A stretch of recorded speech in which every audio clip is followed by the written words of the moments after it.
Nesta aula, daremos continuidade ao exame das concepções de cidade da segunda metade do século XX. Para essa aula, teremos dois textos de apoio. O primeiro texto é do professor Roberto Montemor, da Universidade Federal de Minas Gerais, com o tema Urbanização, Sustentabilidade e Desenvolvimento, Complexidades e Diversidades Contemporâneas na Produção do Espaço Urbano. E o outro texto, que servirá como texto de apoio, é de autoria do professor Harley Silva, da Universidade Federal do Pará, intitulado Cidades, Urbanização e Desenvolvimento na Amazônia, Notas para uma Interpretação Lefebvriana. Esse segundo texto ele já inicia as referências para o exame das cidades amazônicas, daí a importância da leitura pelos alunos. Roberto Montemor, ele inicia o texto dele dando uma espécie de alerta sobre três palavras, três temas que são fundamentais para nós nesse estudo, que seria urbanização, sustentabilidade e desenvolvimento. Ele parte do princípio da importância e a necessidade de ressignificar velhos conceitos, no caso esses três, principalmente em função do que ele chama de transições epistemológicas e ontológicas. O que são essas transições epistemológicas? Epistemologia é o estudo do conhecimento. São transições que se fazem no conhecimento referente ao que essas palavras dizem respeito. Urbanização, urbano, sustentabilidade, o que é básico para nós hoje, e desenvolvimento, que é um conceito relativamente antigo. A ontologia, por outro lado, aborda o estado das coisas, como as coisas são. Logo, o que se sabe e o que elas efetivamente são. As três palavras tanto explicam a maneira que nós temos para entender determinados processos e como é que esses processos efetivamente existem. Ressignificar velhos conceitos, no caso, urbanização, sustentabilidade e desenvolvimento, é importante e necessário para se avançar na compreensão das mudanças que vemos acontecer no mundo contemporâneo. Ele até faz uma espécie de crítica que seria ótimo contar com novas ou outras palavras para discutir a produção do espaço, urbanização, a natureza humana e não humana em confronto, ligada à sustentabilidade, e as transformações desalienadas do mundo para a emancipação social dos povos, o que é chamado por aqui de desenvolvimento. Essa emancipação social dos povos é fundamental para que nós possamos ter um nível de algo que há algum tempo vem sendo chamado de desenvolvimento. Ele coloca essa necessidade de tratar essas palavras como parte das grandes narrativas que acontecem com outras ligadas à modernidade, progresso e sociedade industrial em crise, assim como a crise de conceitos que assolavam o século XIX, quando o capitalismo se impunha como paradigma que até hoje informa a essência das nossas decisões e opções societárias. O que ele está tentando explicar aqui? Que as crises que assolam o capitalismo, lógico que mudando de um século para o outro, de um momento para o outro, vão em torno justamente do que é que nós estamos relacionando, no caso modernidade, progresso naquela altura e agora sustentabilidade, desenvolvimento, ao que se refere às transformações do próprio capitalismo. Então vamos examinar o primeiro termo, da urbanização e do urbano. Montemor se utiliza muito do filósofo Henri Lefebvre sobre o sentido que lhe deu Lefebvre, de que é o entendimento de que a urbanização e o urbano são locos privilegiados do consumo coletivo e assim da reprodução da força de trabalho, ainda como nas cidades. Essa imagem aqui justamente busca mostrar o quanto a abrangência desse conceito no termo do urbano e da urbanização é importante. O conceito de possibilidade para a reinvenção da vida coletiva, a urbanização e o urbano nos dá oportunidade para que espaços da cidade sejam espaços de sinergia ou do sinequismo, conceitos que permanecem centrais para pensarmos a vida coletiva, a despeito das tecnologias da informação contemporâneas. Inclusive, esse mapa que nós vemos aqui, ele é uma utopia, ele não existe. Não existe um momento em que todo o globo, todas as cidades estarão acesas, porque não existe essa noite. Mas existe esse momento a partir das tecnologias de informação, que fazem com que todos os pontos estejam iluminados na transmissão e na recepção de informação.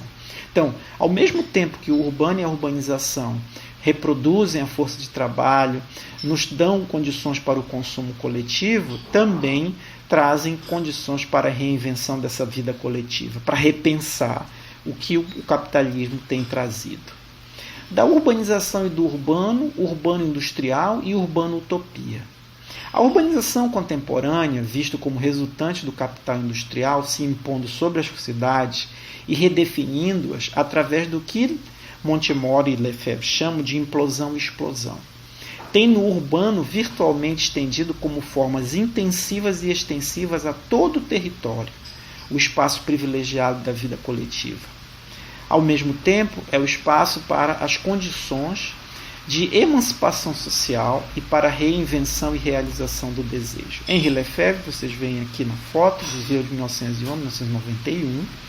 A implosão e a explosão do urbano é na medida em que há uma intensificação a partir da urbanização e do urbano industrial que provocam uma completa dissociação do mundo rural, seja no mais ínfimo e mais recôndito local do rural, à escala do global, do mundial. Então são dois sentidos radicalmente dialéticos do urbano industrial, que articula todos, torna todos os espaços urbanos semelhantes a partir dos mesmos padrões de consumo, a possibilidade especulada por Lefebvre do urbano utopia, que estão irremediavelmente presentes nos amplos, complexos, diversos processos dessa urbanização contemporânea. Ou seja, é um par dialético, uma não existe sem a outra, de que esse urbano industrial, ao mesmo tempo que impõe uma condição homogênea por meio do processo de consumo coletivo, ele também traz em si o urbano utopia, que é a negação e o sentido oposto a tudo isso. Característico da possibilidade da urbanização alcançar para os seus usuários esse tipo de vida, mas que está a todo momento sendo colocado no contrário como um par dialético.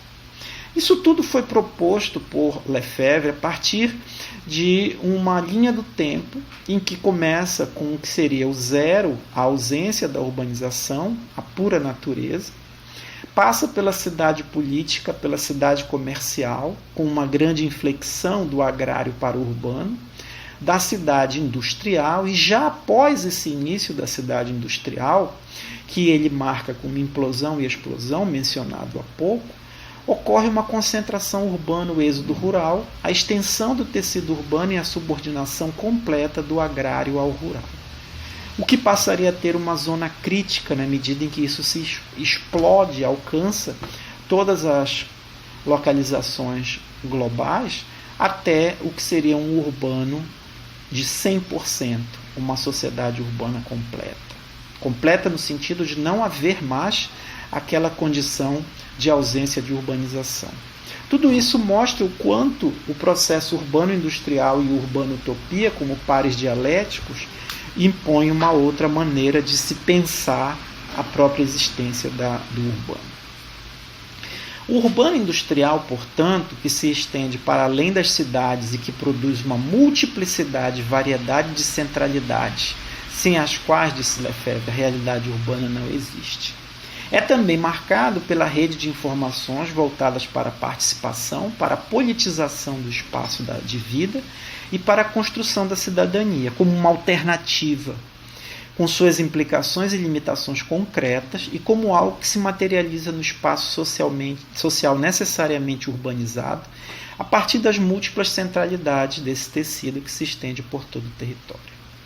Ao mesmo tempo que se compreende que há essa explosão, há o reconhecimento de que no seu processo interno existem elementos voltados para a construção da cidadania e que é fundamental.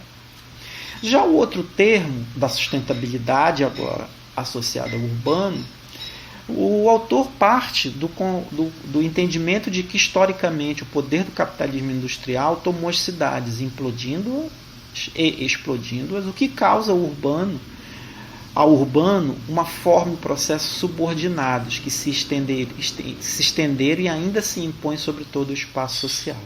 De tal maneira que até mesmo a natureza, as pessoas, o dinheiro, articulado ao processo capitalista, criam o que chama-se de mercadorias fictícias.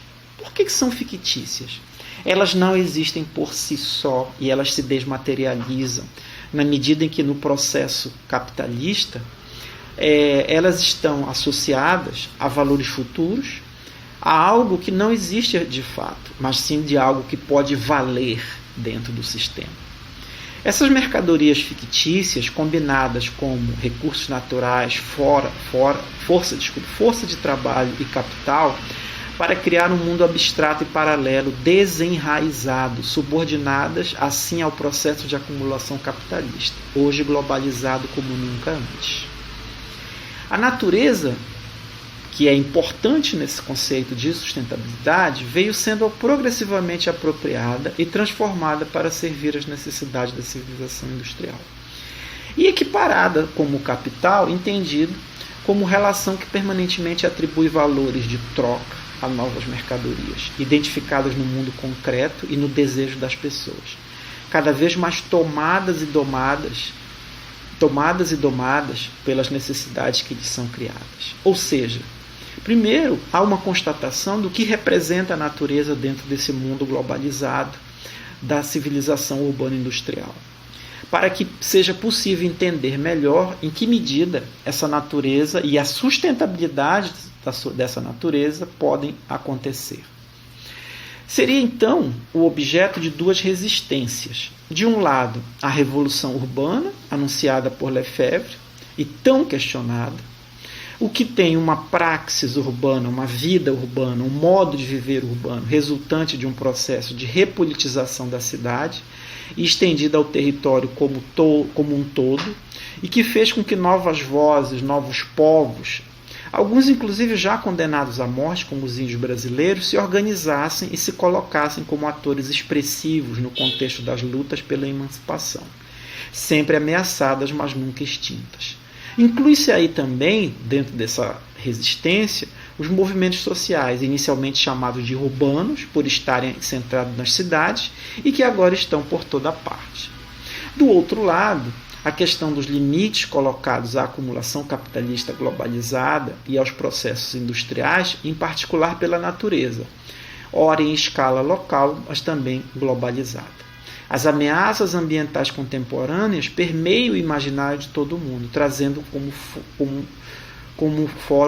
força um novo conceito, que é o de sustentabilidade. Ou seja, a sustentabilidade é a expressão dessas resistências ligadas ao processo de acumulação capitalista, e que precisa estar também vendo se a sustentabilidade está por si só como parte dos limites impostos à acumulação capitalista globalizada, até mesmo por mercados, ou se está a depender em ampla medida desses grupos sociais indicados aqui no primeiro ponto.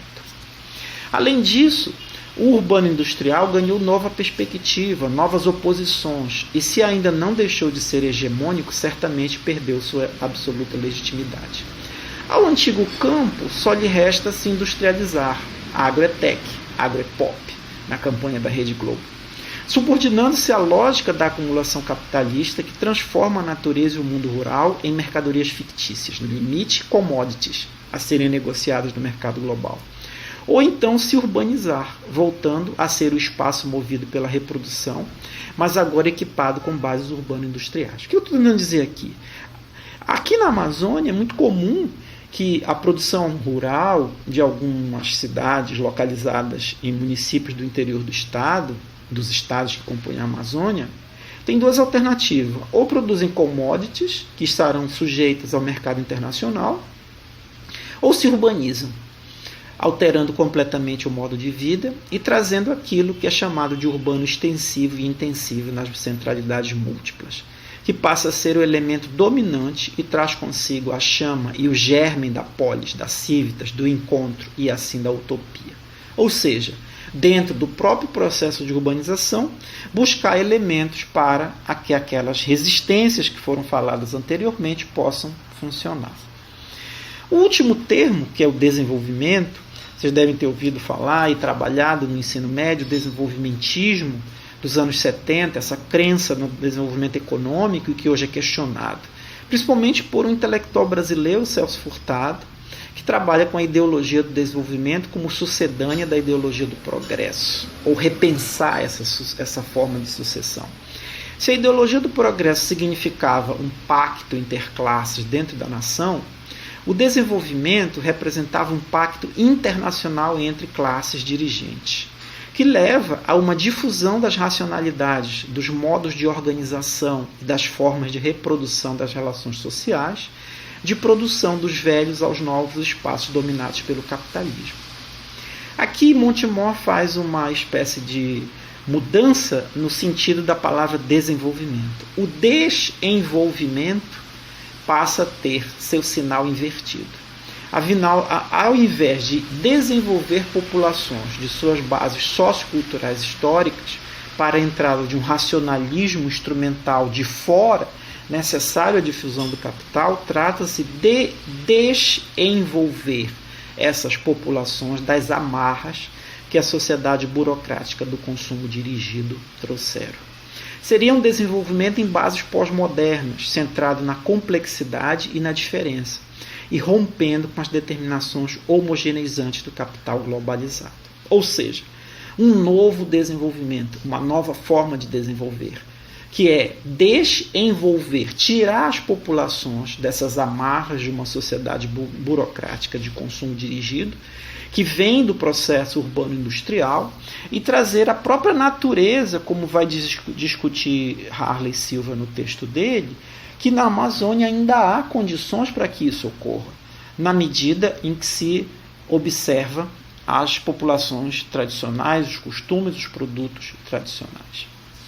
Já chegando ao final, não há conclusões, há questionamentos. Diante desse quadro, o que é possível fazer? Como atuar? Algumas perguntas guia.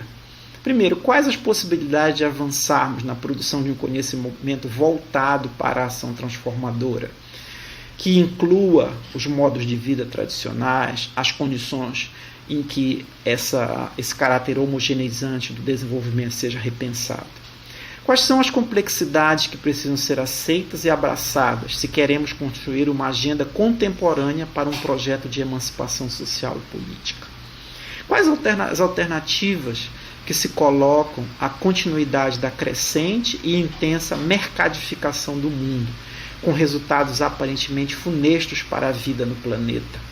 Justamente dentro da discussão que inicia com o conceito de sustentabilidade, mas que hoje busca-se alternativas.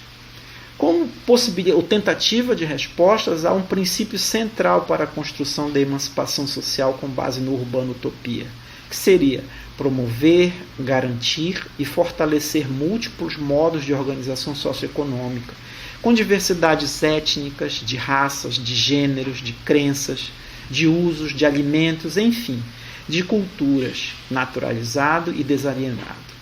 Entretanto, sabemos que isto pode também gerar fortes oposições e conflitos, ódios, guerras e todos os males que a sociedade de mercado, as hierarquias de classe e raças e as cristalizações de poder e riquezas tendem a criar. Não é um cenário promissor, mas é um cenário desafiador.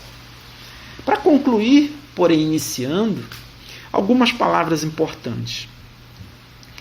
A politização de todo o espaço social e o aprofundamento e fortalecimento do sentido de cidadania é necessário. Agora claramente estendido para além das cidades, parece ser o principal antídoto, como também o elemento central da forma do urbano-utopia lefebvriano que almejamos construir, ou da força do urbano-utopia lefebvriano que almejamos construir. Quais serão as outras ou novas condições gerais de reprodução que podem desenvolver de modo endógeno, de dentro para fora, essas alternativas de diversidade? Essas formas complexas que reflitam os múltiplos arranjos socioespaciais que estão por serem construídos. Esses processos diversos, combinados e também complexos, que possam refletir a busca do possível e impossível do futuro virtual, dos espaços diferenciais, reais e imaginados. É aí que entra o posicionamento por meio do conhecimento, do entendimento das condições locais que é objeto dos vários trabalhos da disciplina de Tarot 2.